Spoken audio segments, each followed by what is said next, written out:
গল্প থাকে বা ভূতেরা চলাফেরা করে রাতে। চ্যাটার্জি ইন্টারন্যাশনাল সেন্টারের আমার ইন্টারভিউর গল্প। Hello everyone, welcome back. তো আজকে আমি তোমাদের সাথে শেয়ার করছি চ্যাটার্জি ইন্টারন্যাশনাল সেন্টারের আমার ইন্টারভিউর গল্প। শুনেছি কলকাতার নাকি প্রত্যেকটা পুরোনো বিল্ডিং এ ভূতের গল্প থাকে বা ভূতেরা চলাফেরা করে রাতের বেলা, তাও বা দিনের বেলা না।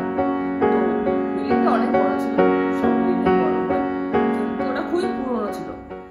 উপর দিয়ে জল টপ টপ করে পড়ছে, সাথে সাথে এলাকা রাস্তাটা যেহেতু বর্ষাকাল সেই কারণে হতে পারে।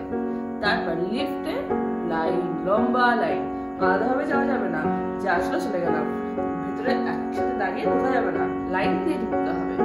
তারপরে উপরে গেলাম, যখন অনেকগুলো কোম্পানি রয়েছে সেটা আলাদা বিষয়। আমি যেখানে গিয়েছিলাম, তো লাস্ট দিন ভাগ্যিস প্রথম দিন আমাকে বলেনি, লাস্ট দিন বলেছিলাম একা একা যাবো না, কারোর সাথে। শুনে আমার কি বলবো, খুবই ভয় ভয় লেগেছিল। তারপরে আমি কোনো মতে ওখান থেকে বেরিয়েছি, আর ওখানে জল টল কিছু খাইনি।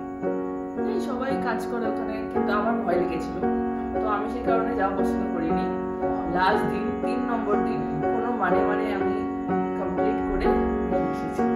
তারপরে বেরিয়ে একটা দীর্ঘ নিঃশ্বাস ফেললাম যে বড় বিল্ডিং, হ্যাঁ সবাই বলে যে থাকতেই পারে, না থাকার মতো কিছু নেই। ওয়েদারটাও সেরকমই ছিল, হট টাইপের, সবাই সবার সাথে কথা বলে, একটা যে যার মতো কাজ করছে করে চলে যায়। তারপরে হলো গিয়ে যে কোনো জায়গায় একা গেলে একটু গা ঝিমঝিম করবে, আমি তো ফিল করেছি, সেটা জানি না। লিফটগুলো মনে হয় চেঞ্জ করে নতুন লাগিয়েছে, দেখে খুব চকচকে মনে হলো। পুরোনোগুলো নয়, কিন্তু তবে দেওয়াল ঠোয়ালে এখন পুরো নিচের ফ্লোরটা ভেঙে চলে গেছে একদমই। তো আমার এক্সপিরিয়েন্সটা এরকমই ছিল, জানি না কতজন এগ্রি করবে। তো আমি সেদিনটা লাস্ট ইন্টারভিউ দিয়ে এসে বেঁচে গিয়েছি।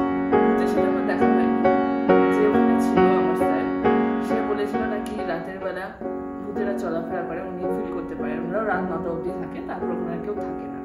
তো বলেছিল যে আমাকে কোথাও গেলে একা একা যেও না যখন, তো কারোর সাথে যেতে। এই হলো আমার এক্সপিরিয়েন্স ওখানকার।